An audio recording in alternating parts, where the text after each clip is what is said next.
All right. Thank you for everyone for hopping on our Tuesday workshop here at OverPower Marketing and OPM Tools. We do have a special guest appearance for Eddie Hill today. Normally, we go into a specific topic with related to Go High Level and OPM Tools and other similar sales and marketing software.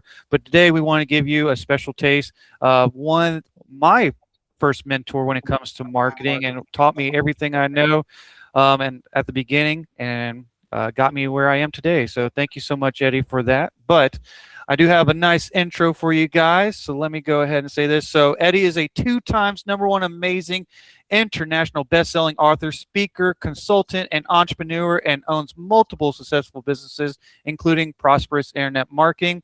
Eddie is known as a master of motivation, marketing, and mirth. He is a natural cheerleader, and that is very true, who inspires his audience with massive energy, humor, and a message of inspiration, motivation, and perspiration.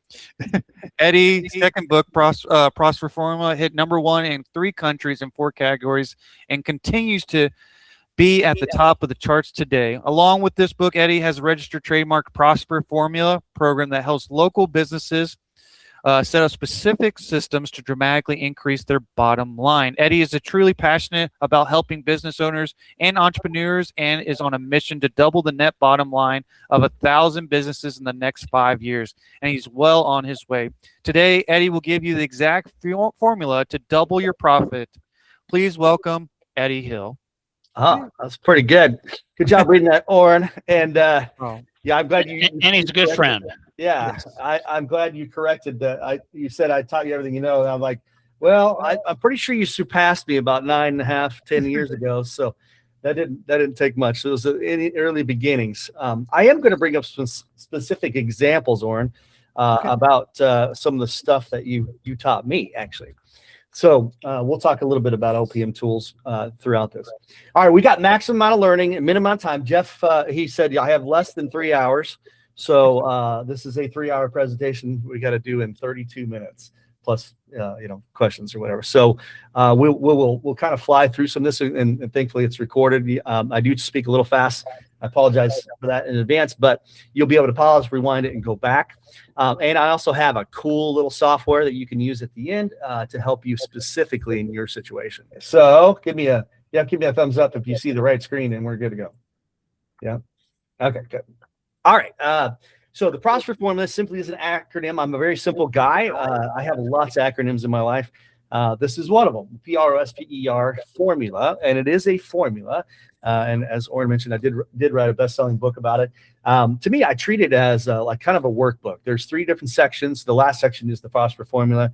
There's a couple of the sections that will help you. I strongly recommend, and I'm going to show you a way to get this for free. A little caveat: you got to pay the shipping, but you'll get it you can get it for free, and I'll show you how to get that at the end. And plus, a really cool calculator to use the Prosper Formula to play with. I love the calculator. So, all right. So let me quickly. This is me and my lovely wife. I have to put her on there so you think better about me. Yes, I married up. It's just, something to start this off really good. And you're like, okay, he's a pretty good guy if she married him. I am a 2-time #1 best-selling author. Here's kind of proof from Amazon in 4 categories. This is market research, business, and marketing, also in small business advertising. And then this one, I was on the Wall Street Journal. I was one of the co-authors, and we hit #6. Right, Elon was #1 at the time, and then we were #6. Pretty tough to get in the top 3 with those people ahead of you. But anyway, very proud of that. And yes, I know a little bit about resilience. That's why they had me write a chapter on that. Okay, so there's the book. All right, this is what we're going to learn in the next 28 minutes. So 7 tweaks in your techniques will lead you to massive peaks in less than 12 weeks. Yes, I didn't even use ChatGPT to help me rhyme that. It just came natural. It's so powerful. It makes sense. It is what it is, and that's exactly what we're going to talk about. 7 specific steps, 7 specific ingredients, a formula, if you will, that will massively increase your bottom line and your top line too, but definitely the bottom line. That's what we care about, right? The bottom line was what pays for T-ball and dance lessons and all that. Maybe a trip to Wyoming, which I'm heading out tomorrow, so we could do that. All right, so we'll start with this. So I like to teach in high level first, pun intended. meaning 30,000 foot view. And then I also we'll get into the trenches. I'm going to give you very tactical things later. So if you'll bear with me, let's talk about the high level. You need to have certain things to understand the power of these, of what the teaching is coming in before you. So the first thing is as soon as I click the button, there it is, leveraging. We've all heard of it. We've been around it. We kind of understand it. We kind of get it. But let me tell you a little story to hopefully help you understand it even more. So when I talk leverage, it's a way to use some things to not just in addition to. It's obviously this is going to catapult you to the next level. So what I'm talking about here on leverage is we got to leverage these four things first. So I think there's four circles to success. These are four types of leverage when you break them down. The first one is mindset. We know that Tony Robbins says that 80% of success is mindset. I don't know if it's that high. It's definitely over 50, but your attitude, thoughts, beliefs, you have to have the mindset. So the reason why I start with this, the 30,000 foot view, is to help you with the mindset part of it. However, you can't stop there. You got to three more circles, and to be successful, we need to use them all. Number two is skills. This is your abilities, your aptitude, your proficiencies, your competency, your techniques, your trainings, those kind of things. You got to have that as well, and you got to work on that and hopefully get better at that as you move along as well. But you need the third one, which is tool set. This is critical. Obviously, you're on this webinar for OP tools alone. Tools, not just that specific tool, which, well, actually dozens or hundreds of pieces of that, but it's also, so it's SOPs, which we love. Jeff he's probably the teacher of SOPs on this. He's an expert in that category, which I consider very, very powerful form of leverage. And then software we just talked about, but then hardware.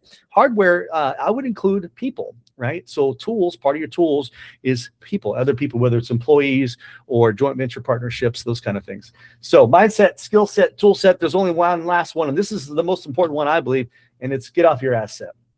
This is action. This is execution. This is actually taking the knowledge that you've learned, even if it's just a few little things, and actually moving forward and taking ground on that. I call it the upward spiral, keeping with the circle theme. So, as you take some action, you start seeing results. You take a little bit more action, you see more results. That's how it works. Okay, so there's four types of leverage, but it's even bigger than that. So, like, we're going to leverage the leverage. That's pretty amazing for success. Look at that handsome chap. I don't pull these out very much. Actually, I have one of Jeff I probably could have used, but this handsome, obviously very strong young man had some really cool socks. But when I was a child, I was probably 11 or 12 at that time. I'm not exactly sure. My tire went flat, and my father, he was an electrical engineer by trade, but he's a super smart guy. He was, basically well-rounded, jack of all trades. He's a very, very smart guy. And he's like, you're going to change that tire. He decided it was a time to teach me a lesson about leverage. And he's like, you're going to change that tire. I'm not going to help you at all. So, of course, I get the wrench out. I find the right wrench. I think I'm doing good. And there is no possible way for me to loosen that lug nut. In fact, I'm like, what? I'm pushing, nothing. And you can tell by my scrawny little arms, I really didn't have much torque. So I jump on it, and the wrench goes flying, hits me in the shin. I'm sure I'm crying. I vividly remember it hit me in the shin. And I'm like sad and mad at the same time. My dad's like, no, not going to help you. And I'm like, why won't you help me? He's like, because you can do it. You just need leverage. Now, I guarantee my father did not quote this exactly, but this is basically what he said to me. He said, give me a lever long enough and a fulcrum on which to place it, and I shall move the world. Archimedes said that. So I'm like, I don't understand. I don't even know what you're talking about. He's like, you need more leverage. And this is what he taught me. And some of you guys will appreciate this. So that is literal leverage.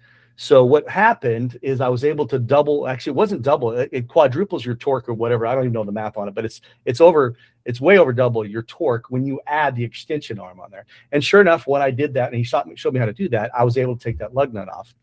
Now, I was 12 or whatever years old. It took me probably another 20 years to realize he wasn't talking about a wrench. He was talking about life, and he brought it up many more times since then. And he quoted that a little bit, quite often in my life. In fact, I remember being in college. He actually said it again: "Give me a lever long enough and a fulcrum in which to place it, and I shall move the world." And so, what finally hit me is this leverage has everything to do with all of life. If you use it, you can catapult what you're doing, and you can, leapfrog your way to success and skip a bunch of stages that you don't need to be doing if you have leverage.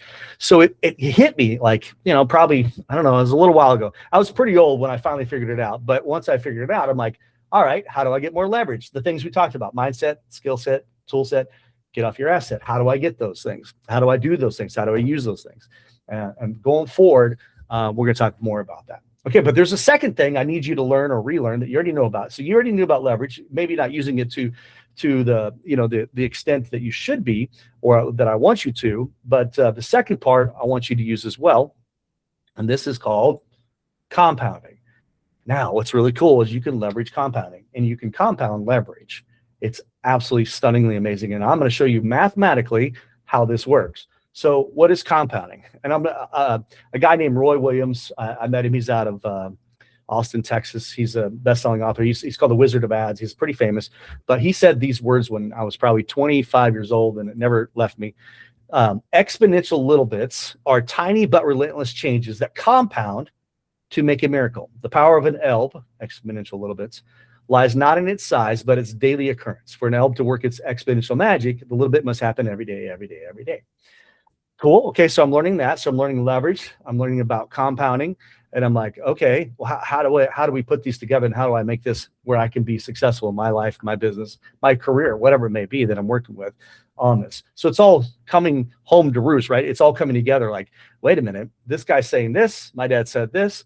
These things all make sense, and you can probably use them together. And here's a good example from Darren Hardy, which I think the world of him. He used to be the editor of Success Magazine, I don't know, for 20 some years. And he interviewed thousands of the most famous, successful people on earth. I mean, you name it, he's interviewed them for Success Magazine. He, in his book, gave us the magic penny. So I don't have time to give you the whole story, but here's the magic penny in 31 days. So the question is, would you rather have $3 million in cash or a single penny that doubles every day in value for 31 days? So, of course, it's a trick question. You probably know that it's the penny. And let me show you the math. So day 5, you have 16 cents. Day 20, you have $5,242. Day 29, you only have $2 million. You still don't have that $3 million by day 29. But day 30, now you've beat it. $5,368,709. And then day 31, that extra day, puts you over $10 million. So you get an extra $7 million if you go with the penny theory. So you're like thinking, what? Wait a minute, that's compounding. How exactly does that work? Because when you can set up a compounding element, it just works for you.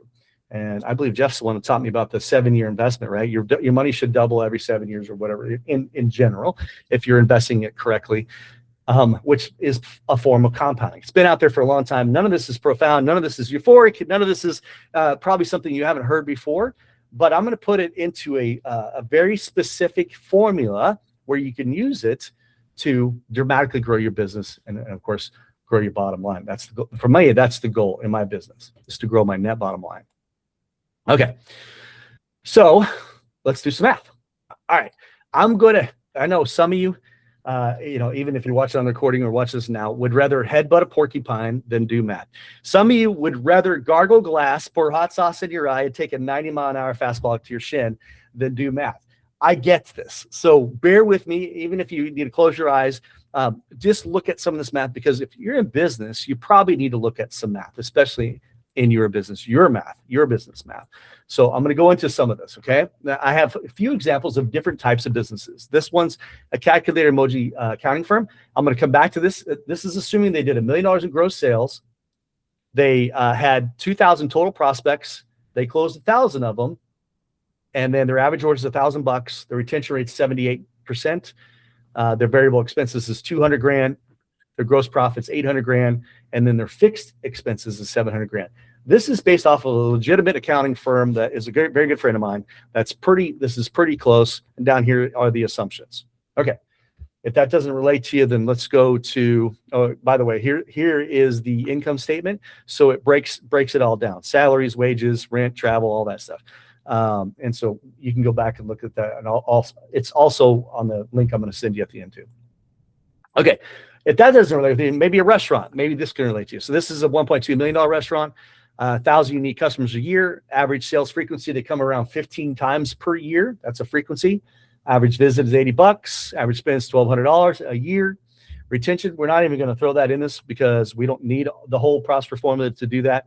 Average order, again, is $80. Variable expenses, $480,000. Gross profit, $720,000. Net profit, $48,000. Okay, so there's their cash flow statement. Poop emoji plumber. This is my favorite one. A lot of people, if you're in home services or doing anything like that, this one, $1 million home service business, 2,000 customers, 2,500 prospects, average order $500. This is pretty. This isn't based off of. This is actually kind of based off of several legitimate clients we have, but it's kind of in the middle. And I just round up to $1 million, just so, or round down. And this is their. They have 3 trucks, and this is their numbers. Their net profit was $87,000.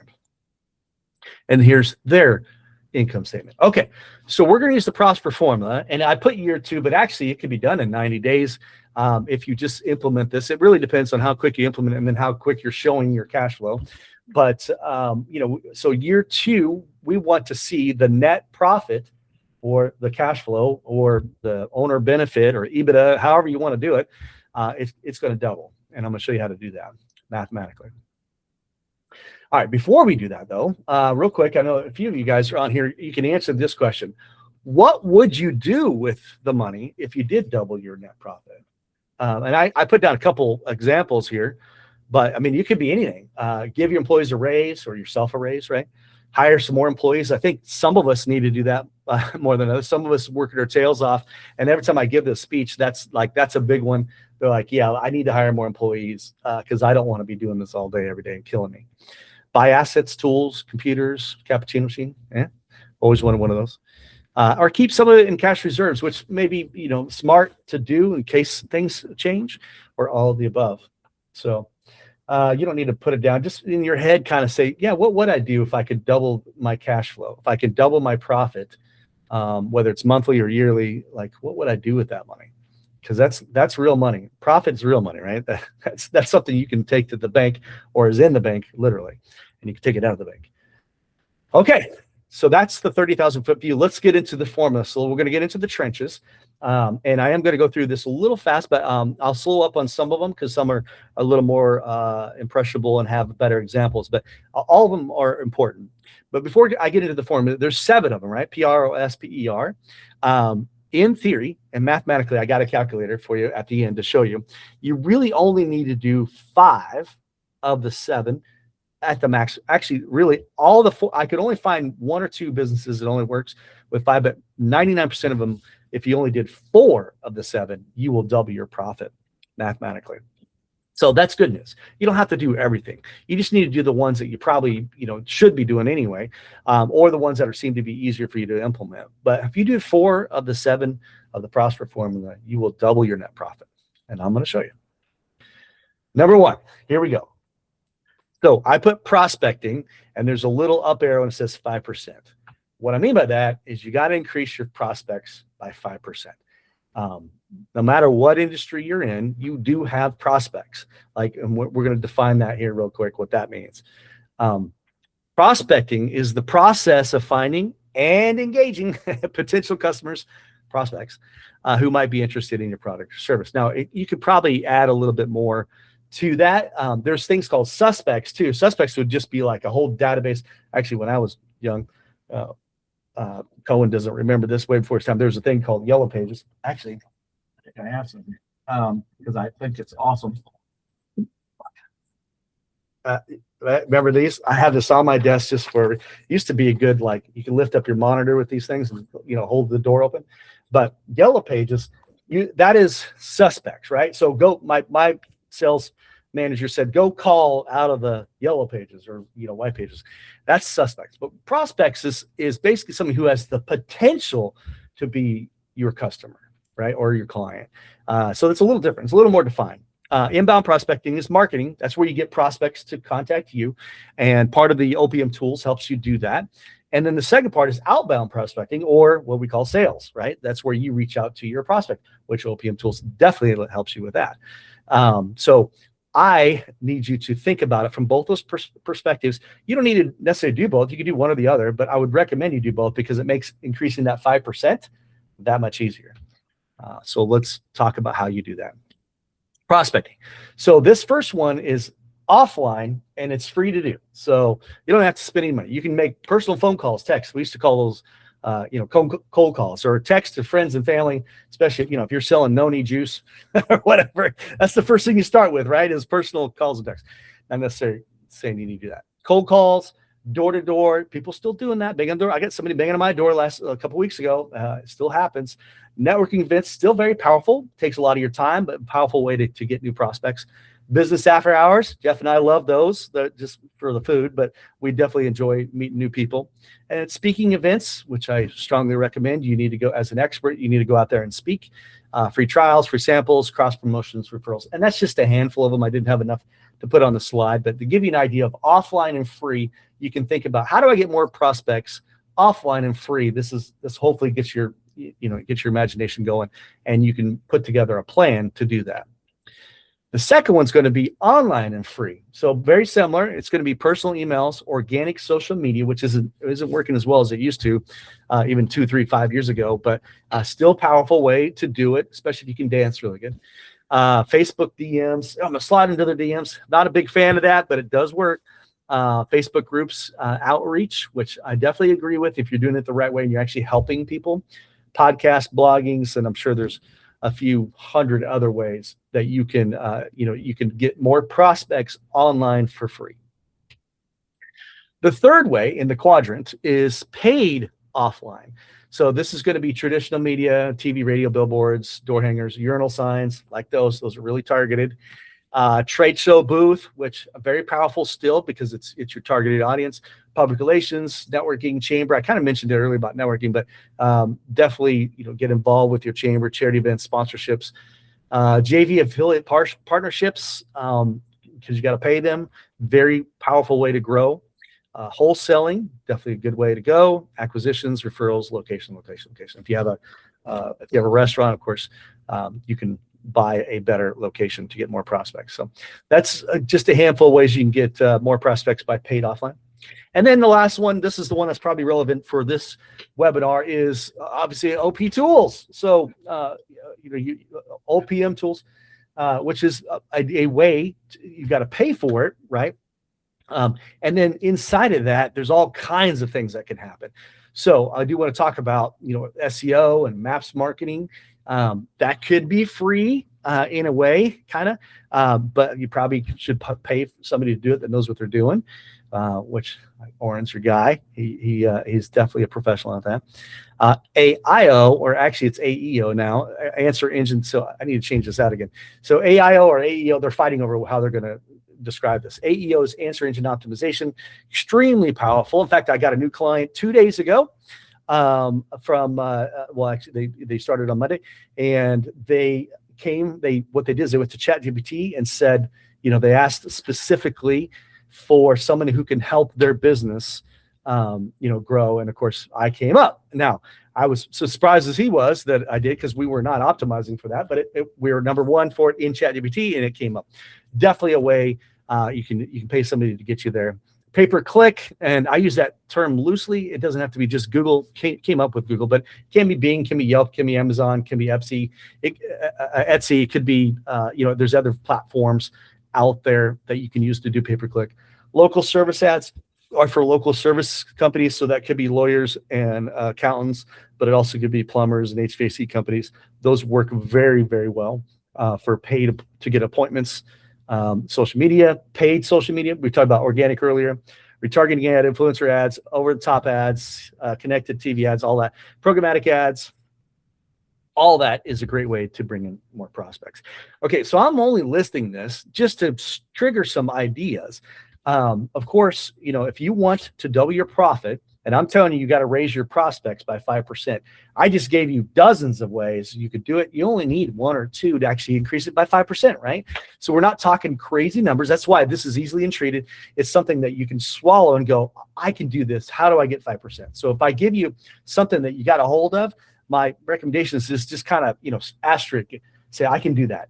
Or this one and this one, I can implement that. And I know that'll increase my prospects by 5%. Cool. Okay, so now let's see the power of that. So here's our calculator emoji accounting firm, and their prospects. Remember, I showed you there were 2,000 before. Go back. 2,000 before. We increased it 5%. That's it. 5%. Now it's 2,100. They have everything else the same. Same closing ratio, same average order, same retention, and immediately it increased their net bottom line by 40 grand. Now, remember we talked about leverage. Remember we talked about compounding. That just happened, both of them at the same time.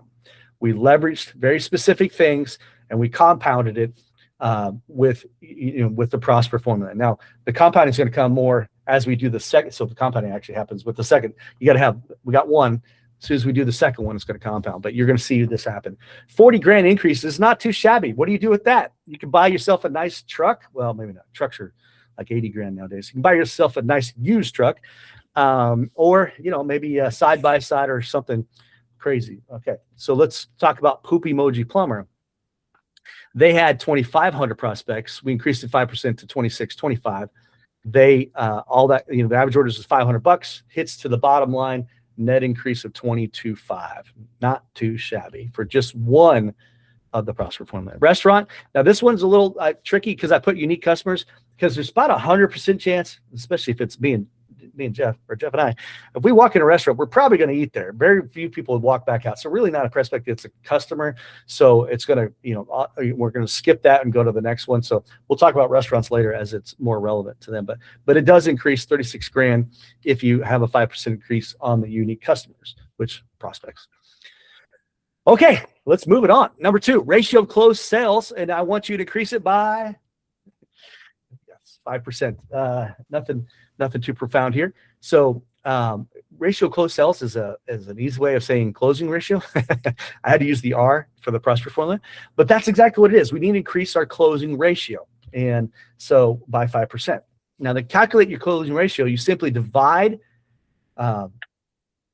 Okay, so your close, I need to put that, I misspelled it. You divide your closed won deals by the overall number of opened opportunities that came your way. Take your answers and multiply it by 100. So I know, remember we talked about math already. Some of you guys don't want to deal with the math, but it's actually very easy to figure out. Here, I did the average. This is from ChatGPT at the end of 2025. I'm sure maybe it changed a little bit, but the average for these industries. So if you're a plumbing contractor, your average closing ratio is 70%, electrician 46%, tree service 35 to 55. I guess it varies a lot. Painting, bicycle shop. So I found these. This is what it gave me back. And if you may want to, literally do the math on your closing ratio and see what it is, because once you know what it is, then you can manage it and you can increase it by 5%. So, okay, here's some ways I'm going to go through this to increase your closing ratio by 5%. So accurately qualify your prospects by hyper targeting your marketing. Guess what OPM Tools does? Yeah, it helps you to sequentially and specifically target you and speak directly to your prospect in their own language. In other words, you can actually, as you probably know all this, and the teaching, I know Cohen does some of the teachings in Oren, but you can be very, very specific in whether it's an email or it could be a video. You can do all kinds of cool things where you can cater directly to that single individual, that prospect, which I think is very fascinating. And it's only going to get better and better with AI and the AI tools that's happening. So, and you want to personalize it. I'm a big believer in personalization. So you can bring in, and you probably have seen people doing this. You can bring in, of course, their name and their business name if you want to, or whatever. You can bring in, like a lot of the emails nowadays are bringing in stuff that you put on LinkedIn, and it'll automatically, hey, I see that you won an award. And like I got one the other day. It says, hey, I see that you're a best-selling author. Of course, they didn't write that in an email. It was all done by pulling in these tools, by AI pulling in my stuff that I have on LinkedIn. Pretty clever, but it did catch my attention, right? So like, how did he know? You can use OPM tools to do that as well. So hyper qualify your prospect, and then speak to the bird in the language of the bird. There's a whole thing on that. I don't have time to get into it, but there's 4 types of people. If you've heard of DISC and taken any personality tests, there's 4 colors. In general, most of the psychiatrists and psychologists and all the humanity people, they believe that there's actually 16 types of people, and it's derivatives of 4. So 4 divided by 4. So that's pretty good. So somewhere in the middle. And in my mind, in the book, I write about the 4 birds. So number 1 be the eagle. He hits hard and fast. He makes decisions fast, 30,000-foot view. Doesn't have time to wait around and make decisions. Usually it's alpha males, alpha females is the eagle. Number 2, the owl. This is the wise one. This one's behind the scenes. They like to work. They don't want to be out front. They take a long time to make decisions. These are the people that read the darn terms of service. They care about warranties and guarantees, and they're going to read all about that. And they, of course, want to see your licenses. They want to see your history. You need to give it to them. So that's the owl. Third one is the dove, lovey-dovey, as they say. This is the people that want to talk about your family. They want to know if you have a dog or not. They want to know if you're involved with the community, what you've done. That's the dove, and they're loyal, but it takes a while to kind of warm up to them. Once you get them warmed up to you, then they'll be loyal to you. And the last one is the parrot. These are colorful people. They like to be talkative, and you have to work with them very specifically in your marketing to get them to take action. So, and then of course we're all derivatives of a couple of them, maybe 2 or 3, and that's kind of how it works out. Okay. You probably can't tell which one I am, but speaking to you. But we all have parts of this in us. So if your marketing speaks to the bird in the language of their bird, guess what? Your closing ratio goes way up. Your conversions go way up, especially if it's personalized to that individual. Even 5-10 years ago, when we're sending out mass emails, we couldn't personalize really hardly anything. And then these things called tokens came out, and I'm like, hey, that's really cool. And we can tokenize specific things. Hey, we're looking at accounting firms in Springfield, and we can actually tokenize the location.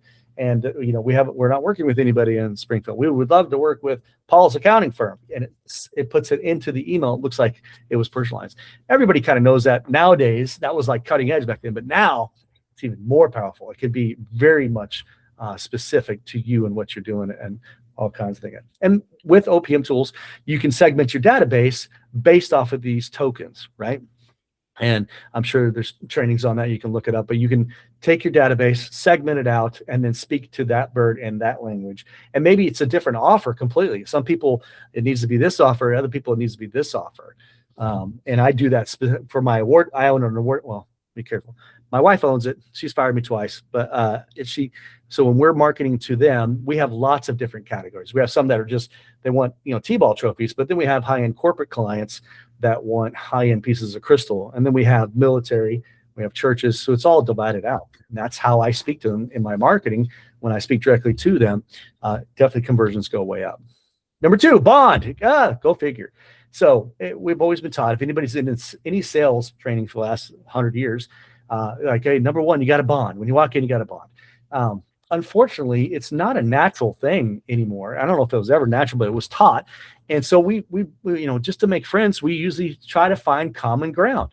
And it could be as simple as, hey, oh, you like Alabama? I like Alabama too. Or I don't know if they bond over that. But, or, like you like to go fishing. Yes, I love fishing. So those are bonding attributes. Well, guess what? You can do the same thing online digitally. I call it digital charisma. And you can find ways to bond, like this handshake bond, over online. And you can use it. And OPM Tools definitely has ways of doing that. Number 3, feature benefit application. I don't have time. Feature benefit application. In the olden days, it says nobody wants a hole in a wall. Nobody wants a drill. They just want a hole in a wall. Well, that's feature and that's benefit. Right. So, buy this drill, you can put a hole in the wall. But the application is nobody wants a dang hole in the wall. Right. And I don't want a hole in my wall. I want a picture hung. So you got to take it one step further. Feature, benefit, then application. When you speak to the application, everything else follows with it. That's a whole nother sales training on itself. But it will increase your closing ratio dramatically if you speak that way in your language, whether it's digitally or offline, or even like in videos and things like that. You can speak to the application and you'll have a much higher closing ratio. Urgency and scarcity. There's lots of studies on this. If you know anything about Robert Cialdini, he did he did a book called Persuasion. He goes into this. It absolutely will change your closing ratio if you have a sense of urgency. It can't be false, or scarcity, and that can't be false either. It needs to be real. We have 12 of these to give away. I'm giving away 12 of my books for free. If you got to buy it by tomorrow at 5 o'clock, or this deal goes away, right? So, and in this case, the case I just gave you, I don't have to have a reason I'm doing that. I could just say, that's it. It's 12. And then I need to be, you can't lie and sell 30 of them, because you want to still have integrity. But when you have urgency and scarcity, it absolutely increases your closing ratio. Overcome objections and concerns. It's baffling. I have a whole chapter on this in the book as well. Most people, they don't follow up to begin with, but when they do, they act like they've never heard that before. Oh, I just can't afford it now. You've heard that a million times. If you're a plumber and you're trying to sell them a whole new septic system, and they say, I just can't afford that right now, but they need it, like, it's something they need and do. So you need to have an answer for that. You probably want to prepare for that. And you can definitely, ChatGPT can help you, but you can also talk to some of the big guys in your industry. There's nothing new under the sun. I'm sure that somebody out there has a really good answer for every single objection out there in your industry specifically. If not, you need to write the book and sell it, because everybody should have it. Ask for the sale. This is a long time back for me. It's amazing how many people never even ask. They send a proposal or talk with somebody and say, call me if you have questions. That is not asking for the sale. And then, then the last one, or I'll show you the last one. I'll come back to it. Is have a guarantee or a warranty. We talked about this. This is for the owls mostly, but other people feel more comfortable with it when you do have a 30-day money-back guarantee. You need to answer the word or what. 30-day, money-back guarantee or what. If I'm not happy with this warranty, like a warranty is for physical products, and I'm not happy with it, or what happens if I'm not happy in 30 days. And so you gotta finish it. The more strings attached to that guarantee or warranty, the less effective it is. If there's a 30-day unconditional, no questions asked, money back guarantee, that's powerful. If there's a 90-day warranty on parts and labor only, on see how it's got strings attached, it's not nearly as powerful, but it's still better than nothing, right? I do have a philosophy, and the philosophy is some is better than none. Something is better than nothing. And in this case, having a warranty at all or a guarantee at all is better than not. Okay. All right. Number 8, follow up. I think I got some stats here. 48% of salespeople never make a single follow-up attempt. I have to show my work here, and I want you to check this, because that is so unbelievable to me. I needed to cite my source, and then I looked at it, and I needed to find other sources that back this up, and there's several of them. And I have another one down here in Vesco. There's one more. I didn't put it down at the bottom, but they prove that it's an astronomical amount of people don't follow up. 48% is dangerously close to 50 that don't even follow up once. 60% of clients and customers don't respond and say no 4 times before saying yes. If that's true, which it is, and 48% don't follow up, those numbers just fall apart dramatically. Remember, we're only trying to increase our closing ratio by 5%, right? So 70% of salespeople stop at 1 email. Hey, I hope you did you get my proposal? Everything looks good. If you have questions, let me know. That's it, right? That's crazy, 70%. Now, if you send more emails, you got a 25% chance to hear back if you send the second email, third email, fourth email. And guess what can help you with that? Guess what part of that can be automated, and actually can be, it can be personalized automated. A tool out there. 35 to 50% of sales go to business who responds within the first 42% of people. Okay, let me stop right there. There's a period right there. 35 to 50% of sales go to the businesses that respond first. 35 to 50% of sales go to businesses respond first. Guess what can be automated on that? You're busy. Maybe you're in a trench, or maybe you're talking to a client on the phone, but something can respond immediately, and it should be a tool of some sort. So, some tool that you can probably purchase or use. Some of you guys are not using that. That was, by the way, for OPM tools, that was one, and I was there at the time. That was one of the first tools that they put in the software, was missed call text back. And it was a big deal back then. I don't even know how many years now, 7, 8 years. I don't even know. And it was because so somebody calls you, you miss the call, it immediately texts them back, say, hey, I'm sorry, I'm on the line with another client or whatever. I'll call you back. It was super powerful because I know this because I own a call tracking company. Jeff and I own one together. And we see a lot of calls, and it's a huge amount of missed calls. People miss calls all the time. Businesses should not miss a call. It frustrates the heck out of me if you don't answer your phone. But nowadays with software, you can actually miss call text back simple as possible. But that number right there, 35 to 50% of sales goes to the one that responds first. I think that's worth looking into, right? Maybe something to remember. We're just talking about increasing your closing ratio. If you just put that one thing in, that may do it right there, 5%. And then 42% of the people would be encouraged to make a purchase if the sales rep called back at an agreed upon specific time. So that's perfectly fine to do. Hey, call them. Hey, I know you're busy. Is there time we can talk next Tuesday? Maybe afternoon, like 2 o'clock. Yes. Just ask them. Most people are cool. There's very few jerks in this world, but they move around a lot, so you may run into them once or twice, but really there's only a handful of jerks in the world. Everybody else are pretty reasonable. So ask. All right. So this is Sally. Some of us on this call went through this. Wasn't that big of a deal. It was category 2 hurricane, September 16th, 2020. And the reason why I put it on there was remind me to tell you this quick story is, okay. So you see Sally, do you remember this? So Sally, it was category 2, so it wasn't nothing to, it was stronger than we thought when it came in. We got direct hit. That's me on the little dot. And I live in 2.5 acres. I got a full wooded lot, and I had 16 trees go down. Now, thank God, none of them on the house, none of them on the cars. Of course, it breached my fence 5 times, and a lot of debris everywhere. But we did have some damage to our house. So we had a lot of shingles lifted up. We had a lot of windows pretty much popped and ruined or whatever. We air conditioner, the pool pump was destroyed. I had my well destroyed. So I had like 5 or 6 different contractors I had to call to get repairs. Okay, so I call them all. I call a window guy, call the roofing guy, call the pool guy, call the well guy, and what was I missing? It was 5 contractors. Oh, the air conditioner guy. So I had 5 contractors literally come out and give me a quote, handed me a quote or email me a quote to fix this. They know for a fact I'm going to get insurance money, but it's just going to take a little bit while. So out of 5 contractors that took their time to drive, I don't live in town. I mean, I live out a little bit. Took the time to drive out. The window guys took over 4 hours to measure every single window. Okay. And then the roofing guy took, like 45 minutes an hour. The air conditioning guy took a while too. They all spent time to come out here, and they all gave me a quote. Here's a trick question, and you probably know the answer. How many of them do you think followed up with me?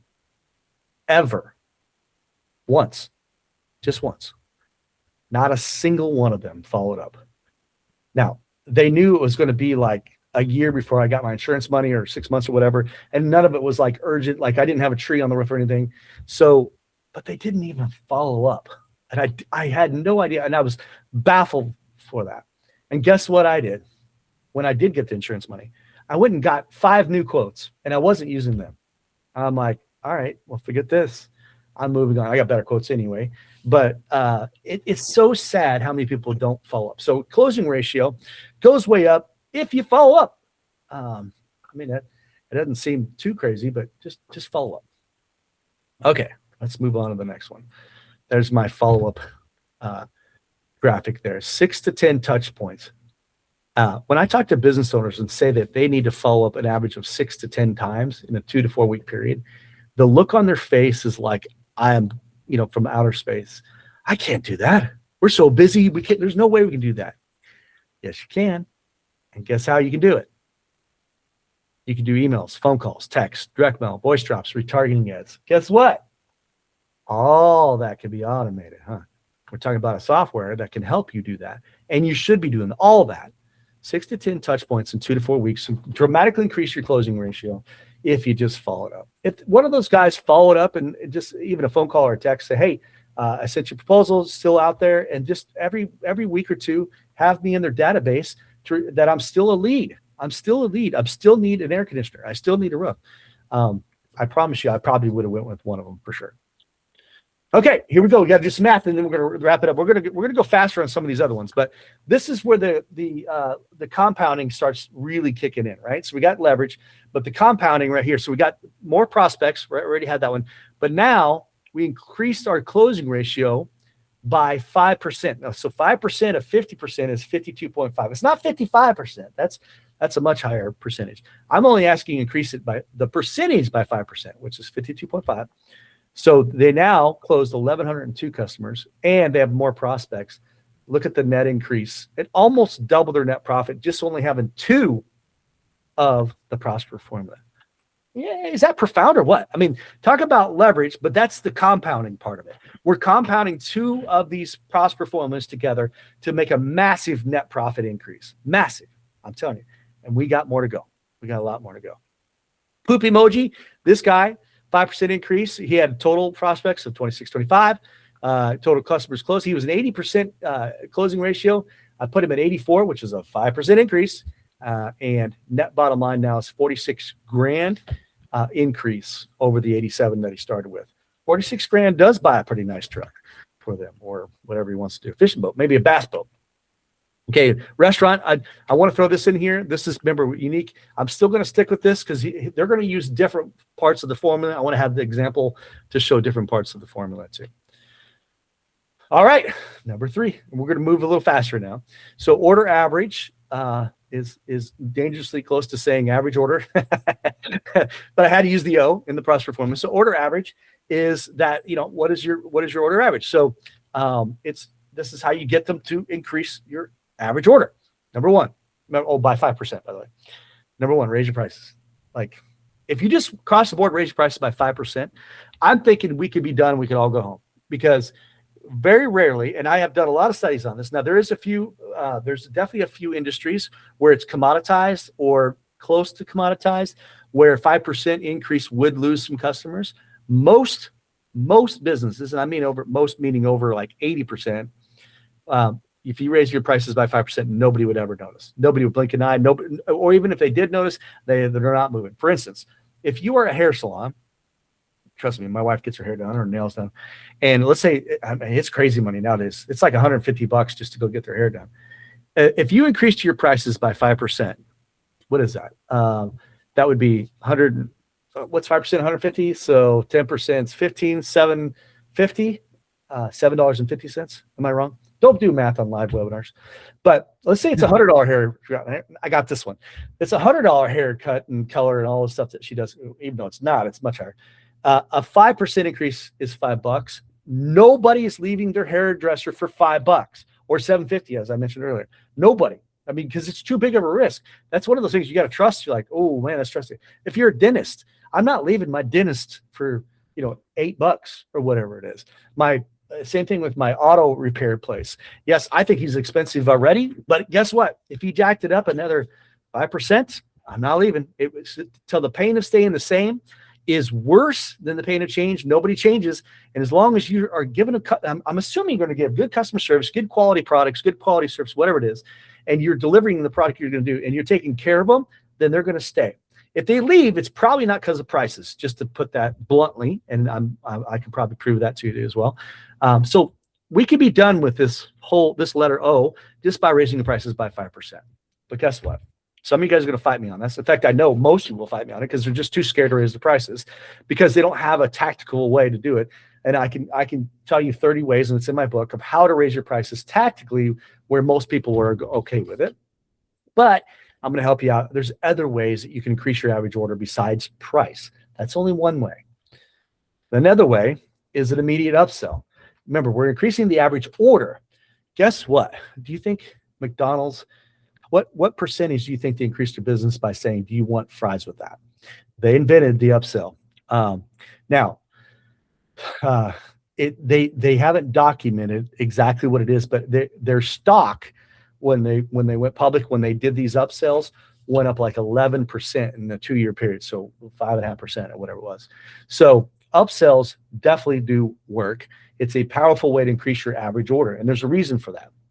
But have you ever been to TJ Maxx or like I can name all these stores. I don't go to a lot of stores, or even Target or whatever. And guess what they make you do? They make you stand in a line, and they got all this stuff, trinkets and stuff, for you to upsell your order to average. Oh, I need some of these mints, or I need this dog bone, or whatever. And I may be the only one doing that, but I'm always adding to my order, standing in line. I'm increasing my shopping cart because of these stupid little things, because I'm standing there anyway, and I'm looking, oh, I need this magazine, or I need this, whatever. So it works for them. Guess what? It works for you too. You should be doing immediate upsells. And I can give, there's examples, there's over 20 examples in the book of different industries that do that. We have a home security system client, and then I mentioned their immediate upsell is to do warranties on the cameras, or add, hiring cameras. There's lots of ways of doing this. Plumbers, immediate upsell is to help them with another part of their house, or to, there's lots of ways to do it. You could probably figure it out, like how you can do an upsell. Cross sell. So cross sell, actually, when you went fries with that, that is a cross sell. An upsell would be, do you want to biggie size this? So I'm going to back up a little bit on McDonald's. So upsell would be like, would you like to biggie size this? So you got a small drink, and now you got this 44-ounce drink. You want to, biggie size it. And that's when America got fat. Just look it up. It's biggie size made America fat, because everybody was biggie sizing it. And McDonald's like, woo, because they're, for a medium fry to a large fry, didn't really cost them but 3 cents more, but they charged an extra $1.80 or whatever, and they made a huge money. Same thing with the Coke. But cross sales is when you offer something different than what they originally offered, right? So a cross sale would be the fries with that. Okay, so you got a Big Mac. Do you want fries with that? You can do the same thing. You can cross sell things that make sense that they need with it. So I have a bunch of pool clients, and when they're like cleaning pools. Would you like for us to, clean out your filters? Would you like for us to blow off, your pressure wash your deck? Those are all cross sells. It makes sense. You're there cleaning the pool. They probably need other things as well. So you should be cross selling. Bundles and packages. I'm going to go a little faster now. Yes, package deals, definitely. Bundles help increase your average order. Crest toothpaste, actually all of them, they ran out of ways to make different toothpaste like 20 years ago. So in their board meeting, and I read about this in one of their books, they're like, man, we don't know what to do. We got to increase our average order. We can't increase the price because our competitors' price is so low. Same problem I was telling you about earlier. They're worried about increasing the price. So they said, well, let's increase the average order by packaging two of them together. 2 tubes of toothpaste together. One, they keep you loyal because people were switching from brand to brand depending on price. So now they got you loyal for 2 tubes. Now they had to cut the price a little bit, based off you compared to just one, but they got a higher average ticket. Straight to the bottom line. I'm going to show you how that worked here. Okay, slack adjusters. That's a super upsell. And I know I got only a few more minutes to do this. Slack adjuster. Actually, I have an example of one. Let's look at it. So this is McGuire's. If you're in Pensacola, this is actually that's pretty cheap for these. These are high-end burgers. These are steak burgers. They're $18. $18. And the bottom, $18 on these ones. So this is on their menu. I just took this not too long ago. Now, guess what? Come on, go to the next one. Okay, so then you got the McGuire's garbage burgers, $20. Then you got the Big Mac, that's $23. Uh-oh. And do you see the bottom left-hand corner? Kablamo. All of a sudden, there's a $100 hamburger. And anybody not from Pensacola is like, what the heck? They don't understand. Guess what? When I asked the manager, he sells 5 to 7 a week on normal weeks. And the weekends, he sells 2 to 5 a day of this burger. So that's called a slack adjuster. So you're going to take that average order. The average order is $20, right? Or 17, 18, but remember, burger, $20, $20. All of a sudden, this burger is $100. It averages in with the other ones. You may only do 1 out of 100 at $100, but your average order just went up dramatically. That's called a slack adjuster. Starbucks does the same thing. They don't have them right now, but they used to have these really high-end cappuccino machines. They were $3,500. I have a picture of one. So you go in, average order Starbucks. I don't know, that's crazy expensive now. Like, let's say it's $18 for average order Starbucks. When you add in a $3,500 cappuccino machine, extreme, that takes that you get to average in that you order, and now your average order goes up dramatically. If you only sold 1 a month, it still averages in, right? So that's called a slack adjuster. Great way to get your average order up. Let me move on a little faster here. Okay, so now we got to add this into our prosper form. I get excited about these numbers because at this point, a lot of these businesses will over double their profit. Okay, so the average order went up 5%. that was $1,000. Now it's $1,050. And then when you compound that, so if you just did that on your own, it still equates to a lot of money. But when you compound it with more prospects and a higher closing ratio, and now you have an average order, now look at your net increase. $147,000 net increase, over doubled it. Just 3 of the prosper formula on this accounting firm, which, by the way, this has been done dozens of times. Not necessarily people knowing that my clients, but they're doing this on purpose.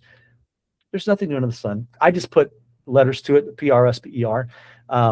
Private equity firms basically do this when they grow companies and then they sell off the pieces. This is what they're doing. Just to let you know, they have to grow the net profit because they're going to sell it at as a higher multiple. They're going to increase the net profit. They're doing it this ways. So I just have a neat acronym to put it in there. Plumber, poop emoji plumber. When you increase the average order from 500 to 525, now their net profit is 70 grand. And then same thing here, 5% average. So it was $80, now 84. The net profit went up to 73,000. So if you're keeping track at home, the restaurant only has 2 of the 7 ingredients, and they're already at 73,000, which is over double the net profit. So 2 of them doubled their net profit. Sales frequency. This is how often they buy. We need to increase it by 5%. Like, this is easily done. I got 1,000 ways to do this. So membership, continuity, nurture campaigns. You ever heard of that? Is that something you can do with OPM tools? Probably. Automated sequential email follow-up, exit offers, loyalty programs, birthday coupons, which you can definitely. I remember when Facebook allowed you to, you can run an ad to anybody that's having a birthday that week. Super powerful. Hey, get a free apple pie. It's your birthday. And then people are like, oh, how does it know it's my birthday? Because you put it in there. Very powerful way to get them in or get them back, and you want to get them to come back more often. So let's do this math on here. So I did the restaurant one here because we want the frequency. Remember, we had them coming 15 times a year. We increased it by 5%, which equates to 16 times a year. And that went straight to the bottom. So they went from $48,000 net profit to $126,000 net profit. If anybody knows any small business owners or restaurant owners, they know that the margins are slim no matter what. But I promise you, this is real in real life if you do these things. If you can bring them back in one more time per year, not per month, per year, it will dramatically increase your profit. The calculator, I left it the same, but we're going to talk more about retention here in a second. And then, so down here where I say NA, kind of kept it the same. And then the poop emoji plumbers kept it the same as well. So I didn't increase the frequency. It's hard to increase the frequency as a plumber because you don't know when they really need it. There's ways to do it, by the way. You can definitely do recurring revenue with a plumber. We're doing it with a couple of HVAC companies right now. It's perfectly fine to do these things, but we're not even going to talk about that. Productivity. This one is 5%. It's one of my favorite, but it's absolutely the hardest to put numbers to it. Now, if anybody knows anything about productivity and how to increase it, there's lots of classes out there. There's lots of books on productivity, and I've read most of them. Well, probably not all of them, but you can definitely increase your efficiency, and absolutely, it will show up in your bottom line. So productivity is defined as the efficiency of production of goods or services expressed by some measure, either in quantity, quality, or time, or all three, or a combination of them. So you can measure the quantity output, or if you can measure the quality of the output, or if you can measure how much time it takes to produce the output, you can measure productivity. You have to have one of those measurements to increase your productivity.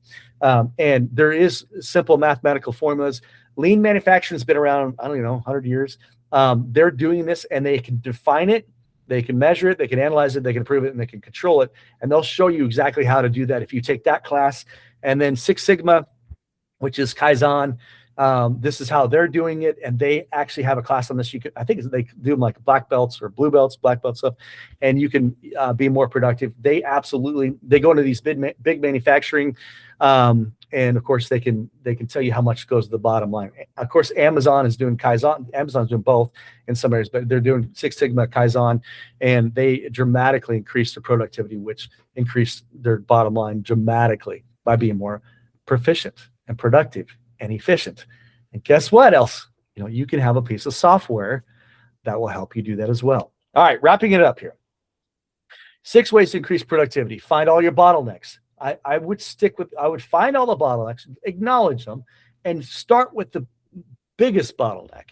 Because that one bottleneck, if you solve that, will probably be a 5% increase in your productivity. But otherwise, you can look at some of the other bottlenecks as well. More than likely, you have more than one. I know I do. When I look at all of my companies, I own 5 businesses, and I'm like, there is bottlenecks all over the place, and some of them are me, actually, probably 3 of the businesses. But when you remove the bottlenecks or fix the bottlenecks, it's hard to fix me, but you increase your productivity dramatically. You need to leverage technology. I've been preaching about that this whole time, and obviously that's probably why you're on this webinar, is talk about technology and how to increase your productivity and efficiency through technology. It's there. It's easy to do now, a lot easier than it was even a couple of years ago, or definitely than a dozen years ago, and you should be using it. You can also leverage people, money, and time. People, money, and time are a great way to increase productivity. It could cost you more money, right, if you're hiring more people. But if you do have some money you can throw at to solving your bottlenecks, it's probably worth it. It'll probably pay for big dividends in the long run. And we can talk about some other stuff later. And then SOPs. This is one of Jeff's biggest things, and he taught me, is we need to have standard operating procedures just to have the productivity down. This is how we do things. And the reason why is, in any case, there's the most efficient way to do something, and there's also the most effective way to do something. And sometimes they don't cross paths, but they should. There should be a most efficient and effective way of doing something, and then that would be your standard operating procedure. And so this is the way we do it. So when you hire somebody new, or if somebody's been around for a long time, they start going rogue and they're trying to do it their own way, you're like, no, that's not how we do this. We do this way. And make sure that's solidified, and you're also holding people accountable for that. This is a big one. I don't have time to get into it, but the Hawthorne effect is super powerful. And what's cool is technology you can implement the Hawthorne effect tomorrow or today, just by having someone watching anything. Productivity goes way up. So the Hawthorne effect was these guys in white lab coats and clipboards, and they're actually doing a big study on light. So they increased the lighting by 20% in the manufacturing plant. I think it was up in Chicago, and of course productivity went up like 20%. Lighting went up 20%, productivity went up 20%. That's amazing. Like, well, let's see what happens when we decrease lighting. So they decreased the lighting from average down 20%, and productivity went up 20%. Like, wait a minute, what the heck happened here? So the scientists, being scientists, they're like trying to figure out, scratching their head. Well, productivity goes up when you increase the light. Productivity goes up when you decrease the light. Why is that? It's because guys are standing around in clipboards in a white robe. Of course, productivity is going to go up. They know they're being watched. How's this relevant to you? You need to be tracking your employees. You can do, even if they're in the Philippines or Pakistan, you can be doing screen shares. You can be recording. In my case, I have a retail store, and guess what? We can have cameras watching them, and then every now and then I could just point out, hey, what are you doing here? I see you're snoring, or you're looking up, Facebook or whatever. And all it takes is knowing that somebody's watching them. Productivity goes up. That's how it works. Time blocking. That's an easy one. Just block off your time, get increased productivity. We get interrupted by interruptions, right? And so that's the world today. So if we can shut off the phone and emails and time block a segment, and they think the best is between 30 minutes and 50 minutes to have a complete time block. It means close your doors, turn your phone off, turn your emails off, and then try to focus for a full 30 to 50 minutes. Your productivity will go up more than 5%, but I strongly suggest it. It's hard for me to do. I still do it at least one day a week. I definitely turn off my emails, definitely turn off my phone. Usually it's when I'm recording something or writing something. I need to turn everything else off. All right, expenses. Decrease your expenses by 5%. You can do that by cost of goods, payroll, software, phone bill, I sit on the board of the Better Business Bureau, and they have a payroll company. And sure enough, I was telling them they need to shop around because it was very expensive. And they ended up saving $600 a month. Good example. Just by switching payroll companies. That's a lot of money. That's $72,000 a year that they don't need to be spending, and they actually got better service. So insurance, taxes, website hosting, repairs, office supplies, maintenance. When you have even OverPower marketing software, you can probably get rid of a bunch of other software that you have. One of the first things we do when we bring on a client and we're going to install this software, we ask them, what else are you using? And they may have like Constant Contact. And, it takes the place of like 30 other softwares, and you'd be amazed. They don't even know it, but they're still paying for the stupid software. You can just cut it. And we only need them to cut. We only need you to cut your expenses by 5%. This is the only one that goes down. 5% we're going to cut. Okay. So ink, equipment, call tracking, duplication. I already mentioned that. Like a lot of people are buying multiple things for no reason. Annual pay versus monthly pay. I love to, if they give you 2 free months, I love doing that. And then professional services, rent, mortgage, bad debts. Okay. Golly, it's a lot of them. Okay. So here's what happens when you decrease your expenses by 5%. No, I put it 1% because we're already way over doubling our profit. So I'm going to decrease my fixed expenses, leave the variable expenses the same by 1. And now I'm at 154,000 net increase. This one, we decreased the variable expenses by 5%, and from 55% of the gross sales to 52.5%. And now we got a net increase of 102,000, way over doubling the net profit. And then this one, same thing. We're decreasing our fixed expenses, and now we got a net increase of 140,000. Last one's retention. Retention is the new acquisition. That's my quote. I can't figure out where I've ever heard it from, except from me. So I'm claiming it. And I've been looking for years to see if anybody wants to claim it, but it's my word because when I came up with it, this was probably 20 years ago.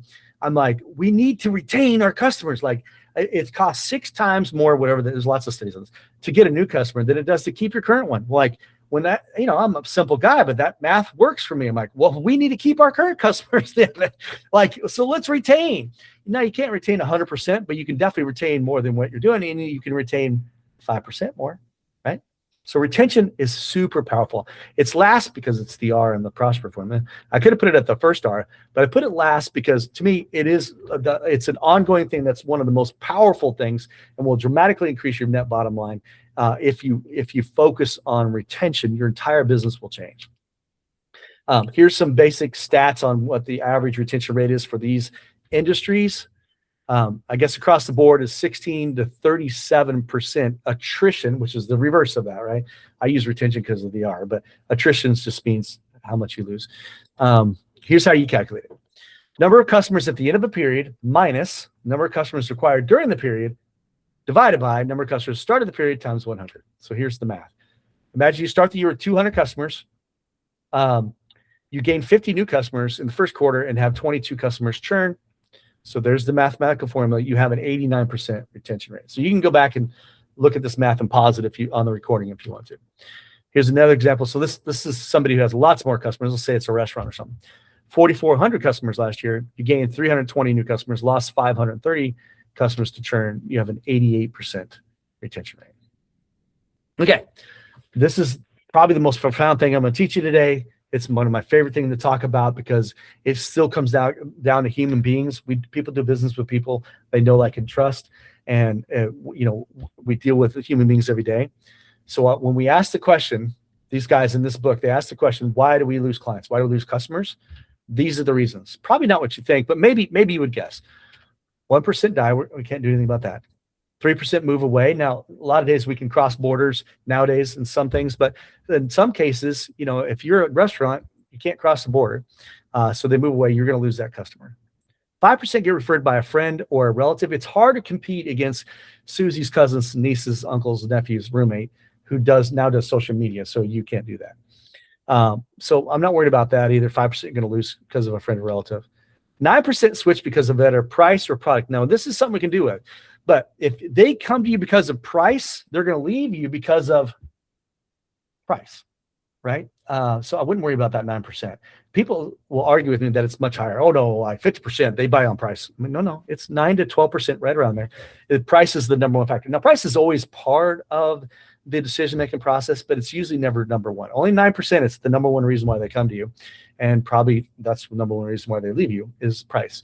But so I wouldn't worry about that 9%. This is somewhere where we need to worry about. 14% switch because of products or service dissatisfaction. That's something we can do. That's something we can do about that. There's definitely something we can do about that. And we need to have a great product. We need to have a great service, and we need to make sure they're satisfied with it. But about all those, that is by far not the biggest one, is it? So what is the biggest reason why we lose customers for clients? 68% leave because they felt unimportant, unappreciated, or taken for granted. Ouch. Now, here's a little secret. Some of that can be automated. Some of that could be following through, responding with automation software to make them feel appreciated, make them feel important, and definitely not take them for granted. Now, some of it still needs to be live human interaction, right? You need to pick up the phone and call them, but some of it, like more than most, can be automated. Very cool, huh? So there we go. That's why we lose customers. Now, how much more do we need to retain? We need to increase our retention by 5%. If you just focused on that last one alone, well, and your product and service, you want to make sure that's good too. But if you focus on the last two, I guess, it will dramatically increase your retention. So there's my sources. 96% of unhappy clients don't complain. This is true. 91% of them will simply leave and never come back. They're not leaving bad reviews. They're not. Sometimes they don't even tell a friend, but they're not coming back because they had a bad experience. So I got more stats on this. Dissatisfied client will tell between 9 and 15 people. That's crazy. 13% of dissatisfied questioners will tell more than 20 people. I put the emotional bank account in here. This is where you make deposits and not withdrawals. So it's just a reminder that that's the key. We're dealing with human beings. It is emotional. Business is emotional. Business is business. And business is personal. All of it's connected. So we're dealing with human beings. As of now, we're not dealing with robots or robotics and AI, directly for sales or interaction. We're still dealing with human beings. And if that's true, and it is, you probably need to learn how to make deposits in the emotional bank account. And you can do that. It says people continue to do business with people they know, like, and trust. And that's what you want to do. Here's some more ways. You can read through this way. Quick bins, delivering an amazing product. Lanyap, that's a little something extra they weren't expecting. I love that one. Lanyap works very well. It's a Southern thing. Thanksgiving cards, quarterly clients, customer loyalty programs, monthly newsletters. Those are all super powerful. Apologize when you make a mistake. Go figure that, because you believe me that you can actually solidify the relationship even better when you screw up and you make it good. That relationship will be even better, and that client will stick with you even longer after you made a mistake. Lots of studies on that. Exude your why. You need to stand for something. Personalization, I already talked about that. You need to leverage it. Get on the phone or Zoom. Introduce new products. Take a survey. Surveys are good. You need to send out surveys and ask them for feedback. And then if it's a good suggestion, you need to implement it and let them know you implement it. And that will solidify that relationship even more. All right. That's it. So on the calculated emoji, so we're going to increase the retention. So up here, I put the retain. So we had 750 retained clients. Retention went up 5% to 78.78. It was 0.75% to 780. And then I did a third year, 23, 24, 25. This is kind of how it played out. And that retention dramatically, it overtook all the other ones combined. But remember, it's combined with the other ones, your net profit is dramatic. So the net increase is 100 grand the first year you implement it, 205,000 the second year, because you're retaining those clients. Super, super powerful. Here's the math on that. Go back and look at that. Same thing with the poop emoji. There's a math on that. And here's the math on restaurant with the increases on there. You can take a look at that.